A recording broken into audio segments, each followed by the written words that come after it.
कहानी की शुरुआत में हमें जंगल के बीचों बीच एक रहस्यमयी घर को दिखाया जाता है, जहाँ पर लेक नाम का एक लड़का सो रहा होता है। लेक अपने पिता के साथ अकेला ही इस घर में रहता है। लेक की माँ आज से कुछ साल पहले जंगल में शिकार करने गई थी, लेकिन आज तक वह कभी वापस लौट कर नहीं आई थी। इसीलिए लेक के पिता ही उसका ध्यान रखते हैं। इस जंगल के बारे में उसे यह बात बताई जाती है कि यहाँ एक अजीब सा मॉन्स्टर रहता है, जो इंसानों को देखते ही उन पर हमला करके उन्हें मार देता है। लेकिन हैरानी की बात यह है कि लेक के पिता ने आज तक उस मॉन्स्टर को कभी नहीं देखा। लेक को अपने पिता के साथ इस जंगल में रहते हुए काफी साल बीते जाते हैं, लेकिन आज भी लेक जंगल की खूबसूरती को बहुत ही ज्यादा पसंद करता है। लेकिन इस खूबसूरत जंगल के पीछे कितना बड़ा खतरा है, लेक इस बात से बिल्कुल अनजान था। लेक के पिता उनको जंगल में सरवाइव करना भी सिखा रहे थे, ताकि जरूरत के टाइम वो खुद को बचा सके। आज ये लोग जंगल में शिकार करने के लिए जाते हैं, तब लेक को वहाँ कुछ कवक दिखाई देते हैं। लेक उन्हें उतारने वाला था कि तभी उसके पिता उसे ऐसा करने से मना कर देते हैं। वो बताते हैं कि यह जंगल दिखने में बहुत खूबसूरत है, लेकिन यहाँ पर सरवाइव करना बहुत ही मुश्किल है। कदम कदम पर मौत लिखी है, इसीलिए पूछे बिना किसी भी चीज को हाथ मत लगाना। यहाँ हमें पता चलता है कि लेक के पिता थोड़े से सख्त हैं, लेकिन वह हमेशा उसके लिए बहुत परेशान रहते हैं। आगे जाने पर इनको एक हिरण दिखाई देता है। लेक के पिता उसे बिल्कुल ही चुप रहने को कहते हैं, लेकिन अब पिता हिरण को शूट करने वाले थे, लेकिन तभी हिरण वहाँ से भाग जाती है। जब पिता लेक की तरफ देखते हैं, लेकिन लेक वहाँ पर नहीं था। वह लेक के लिए बहुत ही परेशान हो जाते हैं। इधर लेक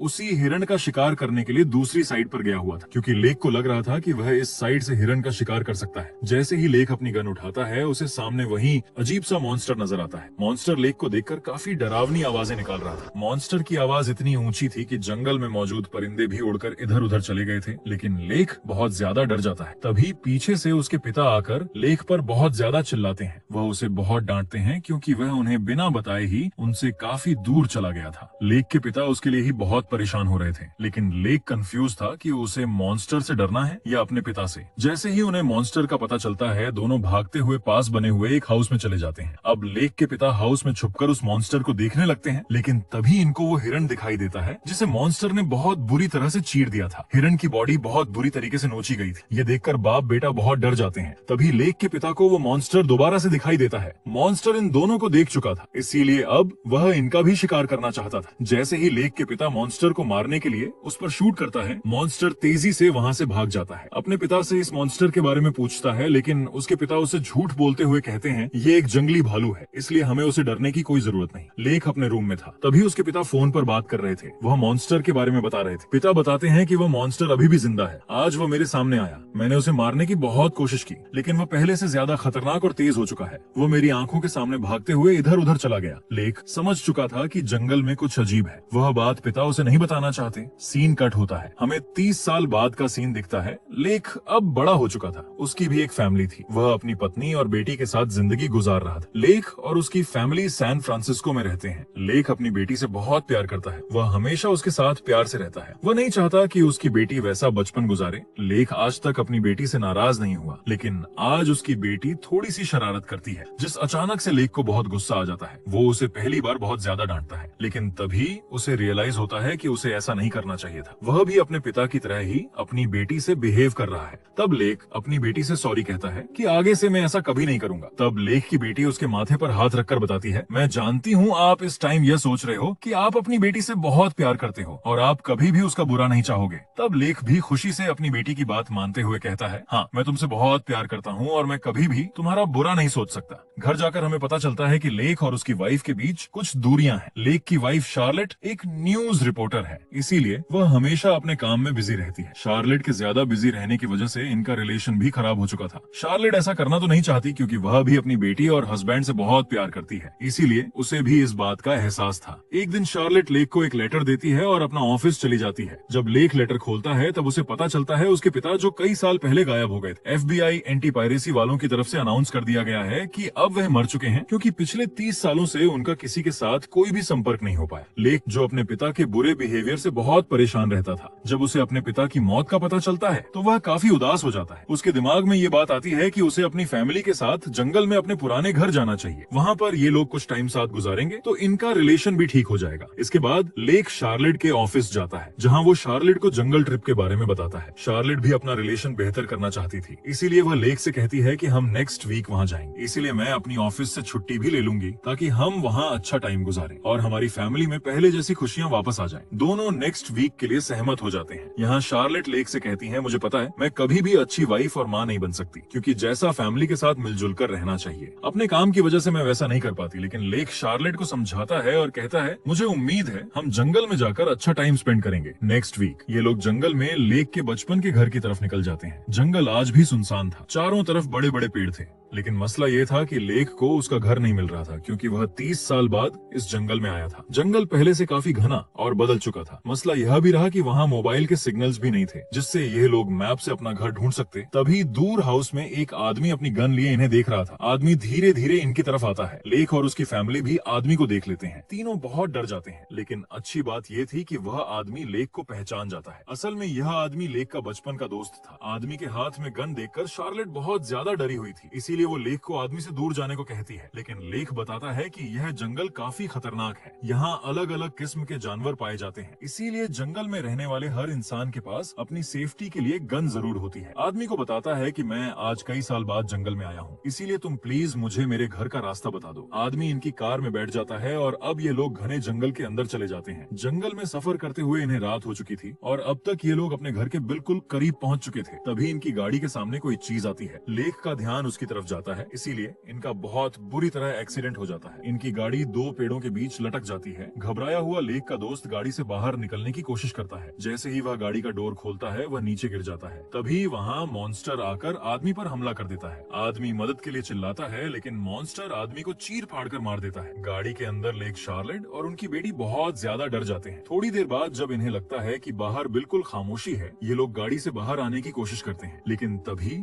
मॉन्स्टर लेक की बाजू पर हमला करता है। किसी तरह यह लोग गाड़ी से बाहर आकर जंगल में भाग जाते हैं। तभी इनके सामने एक घर आता है। ये घर वही था जहाँ लेक ने अपना पूरा बचपन गुजारा था। तीनों जल्दी से घर के अंदर चले जाते हैं, क्योंकि मॉन्स्टर इनका पीछा कर रहा था। घर के अंदर जाते हुए मॉन्स्टर इन्हें देख लेता है, यानी उसे पता चल चुका है कि इस घर में कुछ लोग आ चुके हैं। अंदर बहुत ज्यादा अंधेरा था, इसीलिए लेक वहाँ से एक लाइट ढूंढता है और फिर घर का जनरेटर ऑन करता है। घर की लाइट्स ऑन हो जाती हैं। अब तक बाहर से आवाजें आना भी बंद हो चुकी थी। जब लेक विंडो से बाहर देखता है तो पता चलता है कि मॉन्स्टर वहाँ से जा चुका है। शार्लेट अपनी बेटी को सुलाती है और लेक के पास आकर बताती है समझ नहीं आ रही ये क्या चीज है। लेक को भी बिल्कुल समझ नहीं आ रहा था कि ये आखिर क्या चीज है, क्योंकि मॉन्स्टर न पूरी तरह इंसान लग रहा था और न ही कोई जानवर। शार्लेट कहती है हम अकेले इस मॉन्स्टर का मुकाबला नहीं कर सकते हैं और न ही अब हम इस घर से बाहर जा सकते हैं। कुछ भी करके हमें बाहर से मदद मांगनी चाहिए। तब लेक अपने पिता का रेडियो ऑन करता है। रेडियो से वह मदद के लिए किसी से संपर्क करने की बहुत कोशिश करता है, लेकिन किसी के साथ भी उसका संपर्क नहीं हो पाता। अब दोनों बहुत ज्यादा परेशान थे। उन्हें बिल्कुल समझ नहीं आ रहा था कि उन्हें क्या करना चाहिए। अब वे इस घर में बिल्कुल कैद हो चुके थे। तभी लेक को कुछ अजीब होने लगता है और उसकी हालत बहुत खराब हो जाती है। लेक की बाह पर जो चोट लगी थी, अब उसमें से खून आने लगता है। शार्लेट जल्दी से लेक की पट्टी करती है और सोने के लिए दूसरे कमरे में चली जाती है। लेक को नींद नहीं आ रही थी, इसीलिए वह दरवाजे को अच्छे से सील करने लगता है। तभी उसे बाहर से तेज आवाजें सुनाई देने लगती हैं, लेकिन इसके बावजूद भी शार्लेट और उसकी बेटी आराम से सो रही थी, क्योंकि उन्हें ये आवाजें सुनाई नहीं दे रही थी। लेक डरते डरते उस आवाज का पीछा करने लगता है। तभी उसे पता चलता है कि यह एक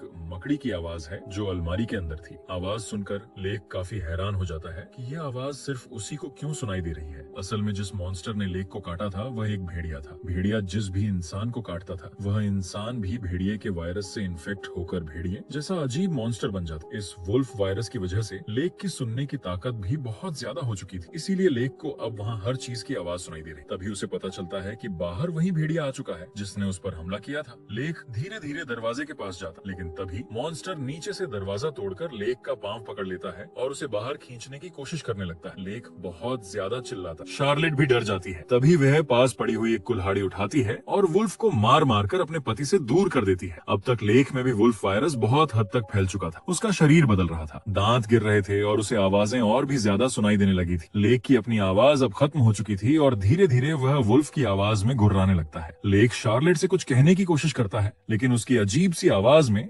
शार्लेट को कुछ भी समझ नहीं आता, इसलिए वह एक पेन और पेपर लेक को देती है ताकि वह लिखकर बताए कि उसे क्या हो रहा है। तब लेक पेपर पर डाइंग लिखकर शार्लेट को बताता है। डाइंग यानी लेक मर रहा है। शार्लेट लेक को हौसला देती है। वह भी बहुत परेशान थी। तभी लेक की हालत और भी ज्यादा खराब हो जाती है। उसके बाल भी गिरने शुरू हो चुके थे। इसी बीच उनकी बेटी भी वहाँ आ जाती है। शार्लेट जल्दी से बेटी को दूसरे रूम में ले जाती है। वो बताती है तुम्हारे पिता की तबीयत कुछ खाने से खराब हो गई है। परेशानी की कोई जरूरत नहीं, हम सुबह होते ही तुम्हारे पिता को हॉस्पिटल ले जाएं। इसलिए इसीलिए तुम सो जाओ। तभी लेक के जख्म वाली जगह से खून निकलने लगता है। शार्लेट वहाँ से पट्टी हटाती है, तब देखकर वो बहुत ज्यादा परेशान हो जाती है क्योंकि लेक का जख्म बुरी तरह जल चुका था। लेक को वहाँ बहुत ज्यादा दर्द हो रहा था, इतना दर्द कि वह अपनी बाह रगड़ने लगता है, यहाँ तक कि वो अपने मुंह से बाह को खाने की कोशिश करता है। शार्लेट बहुत ज्यादा घबरा जाती है, उसे बिल्कुल भी समझ नहीं आ रहा था कि अब उसे क्या करना चाहिए। उसे समझ आ चुका था कि उनके पास सुबह तक का समय नहीं है। शार्लेट को बाहर लेक के पिता की कार नजर आती है। शार्लेट अब अपनी फैमिली के लिए अपनी जान दांव पर लगाने वाली थी। वह जल्दी से अपनी बेटी और पति को कार के पास लेकर जाती है, लेकिन तभी वह वुल्फ मॉन्स्टर भी वहाँ आ जाता है। मॉन्स्टर अब इन पर हमला करने लगता है। लेक अभी पूरी तरह वुल्फ में नहीं बदला था, इसीलिए वह शार्लेट को घर की तरफ इशारा करता है कि बेटी को लेकर घर के अंदर चली जाओ। इसके बाद लेक वुल्फ मॉन्स्टर के साथ लड़ता लड़ता उसे घर की दूसरी साइड ले जाता है। इतने में शार्लेट अपनी बेटी को लेकर घर आ चुकी थी। थोड़ी देर बाद जब लेक वापस आता है तो उसकी हालत पहले से भी ज्यादा खराब हो चुकी थी। उसके सारे बाल गिर चुके थे और वुल्फ वाले दांत भी बाहर आ चुके थे। तभी लेक को खून की उल्टी आती है। उसके पेट से वुल्फ की उंगलियां बाहर आती हैं, यानी लेक वुल्फ से लड़ते लड़ते उसकी उंगलियां खा गया था। अब वायरस उस पर भारी होने लग चुका था। लेक को भी समझ आ चुका था कि जल्दी ही वह अपनी फैमिली के लिए खतरा बनने वाला है, इसीलिए वह फैसला करता है कि वह जंगल में भाग जाएगा। जैसे ही लेक बाहर जाने के लिए डोर खोलता है, बाहर खड़ा हुआ वुल्फ मॉन्स्टर लेक पर हमला कर देता है। दोनों के बीच लड़ाई शुरू हो चुकी थी, लेकिन इस बार उसकी गर्दन ही काट देता है। इस वजह से वह वुल्फ मॉन्स्टर भी मारा जाता है। तभी उसकी बाजू पर लेक को पिता का टैटू बना हुआ था। इसका मतलब यह था कि यह वुल्फ मॉन्स्टर कोई और नहीं बल्कि लेक के पिता ही थे, जो वुल्फ वायरस से इन्फेक्ट होकर वुल्फ मॉन्स्टर बन चुके थे। वायरस अब लेक में भी आ चुका था, इसीलिए वह अपनी फैमिली को बचाने के लिए घर से बाहर निकल जाता है। तभी उसका पांव स्लिप होता है और वह नीचे गिर जाता है। अब तक लेक के हाथ पर वुल्फ के नेल्स भी आ चुके थे और उसकी बॉडी पर वुल्फ के हेयर्स भी आ चुके थे, यानी अब तक लेक पूरी तरह वुल्फ मॉन्स्टर में बदल चुका था। इसीलिए वह अपनी फैमिली पर ही हमला करने के लिए वापस आने लगता है, लेकिन अभी भी वो वायरस को अपने ऊपर हैवी होने से रोक रहा था। शार्लेट और उसकी बेटी लेक के बिल्कुल सामने थी, लेकिन फिर भी वो खुद को कंट्रोल रखते हुए उन दोनों पर हमला नहीं करता। शार्लेट अपनी बेटी को लेकर वहाँ से भाग जाती है। लेक का पीछा करता है, लेकिन उसका पांव एक ट्रैप में फंस जाता है। ये ट्रैप लेक के पिता ने जंगली जानवरों को पकड़ने के लिए बनाया था। लेक अपना पांव ट्रैप से आजाद करवाने के लिए अपने मुंह से अपनी टांग काटने लगता है। इसके बाद वह रेंगते रेंगते उन दोनों की तरफ जाने लगता है। इधर शार्लेट और उसकी बेटी उसी जगह आ चुकी थी जहाँ इनका एक्सीडेंट हुआ था। वहाँ लेक के दोस्त की बॉडी पड़ी हुई थी, वहाँ उसकी गन भी थी। शार्लेट जल्दी से गन उठाकर अपनी बेटी के साथ पास में बने हुए हाउस में चली जाती। इतने में सुबह भी हो जाती है। लेक आहिस्ता